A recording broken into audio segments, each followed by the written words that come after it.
So you see Elmer and you see his teacher, Mang Ben, who was the Grandmaster, we call him, Ben. But we see him. When you see them individually, they look nothing alike, even in the way they move, even if they're using technically the same system, right? But when you see them together, you know exactly that they come from the same lineage. There's that common thread. I realized through life that you can pinpoint people who came from a specific lineage, not because of the way they move. It's actually the attitude that they carry, the options, you know, the strategy they use, how they approach problems in life, how they solve things.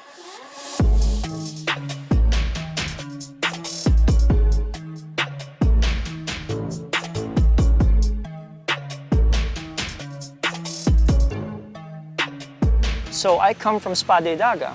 That's really the core essence of our system, Espada y Daga. So that's how I approach conflict. That's how I approach relationships. It's Espada y Daga. The concept of Espada y Daga is really about shielding. The daga is actually your real weapon. Okay? This is at least how we were taught. So the stick is a shield. Sorry, the sword is a shield. Sword is really a shield. Of course, it's a weapon as well, but if you really look at it, it's the long weapon, it gives room for you to be able to put your daga in. And then secondly, if you notice, when you use Espada y Daga, people will look at the long weapon, they won't look at the short one. The long weapon is perceived to be scarier, it's longer, it's sharper, it'll reach me first. How many people really track where the daga goes at the same time? It's small, it goes in, and if you see the configuration by which you put in Espada y Daga, it's actually a door. One of the ways that I was teaching somebody before who had no martial art experience with Espada y Daga is I'm like, open the door. Open the door. See, when you open the door from this position, see? You open the door and then reach inside. Now, we usually open the door like this. What if you use this instead to open this and reach inside? So basically, you've covered this part of you. You've created a shield. And then I can actually freely come in and then out because I create a tunnel, which is basically what the payong is, isn't it? You put up an umbrella. An umbrella doesn't block the rain.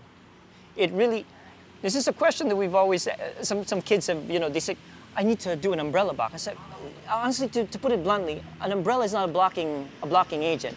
It redirects the rain. Would you use an umbrella as a substitute for your house? No. Would you use it as a substitute for a tunnel? No. Why? Because it's actually supposed to be something temporary. So the way I describe a payong is, when I do a payong, I'm not supposed to stay there. I'm supposed to use it as a way to get from point A to point B. Right? So this is 2 buildings, it's raining, I want to get there without getting wet.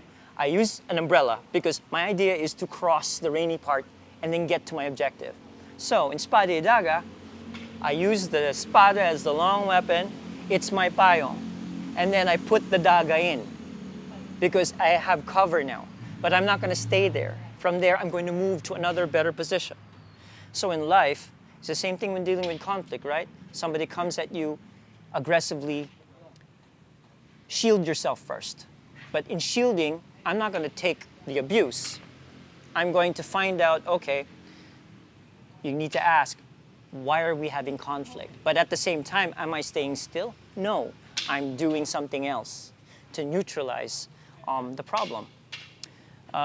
It's actually quite sneaky if you think about it, but at the same time, Espada y Daga is a way that you can actually control conflict without hurting people or yourself getting hurt, because it's your decision what to do with the daga.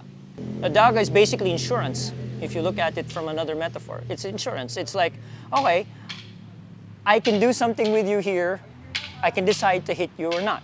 But the point is, I'm in a position to negotiate from power.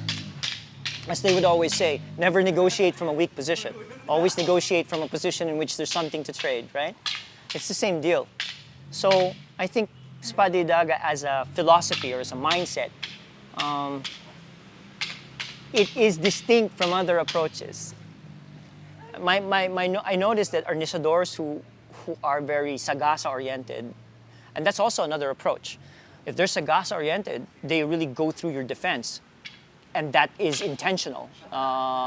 They build themselves to be like that. So in life, I noticed that when I talk to them, they also have that aggressive stance position in dealing with things. When they negotiate, they're upfront in your face. You know? That works for them. For me, I'm Espada y Daga. I'm going to give you an offer here, but I'm also doing my homework because I need to have a good position of leverage. No wrong or right about it. It's just an application of your physical activity and applying it in your everyday life. I like that. It's like a metaphor that really brings how martial arts is a lifestyle, so to speak. Because it is. It is. A lot of times, I think there was an old judo saying, you know, how you handle yourself on the mat is how you handle yourself in life. And it's true.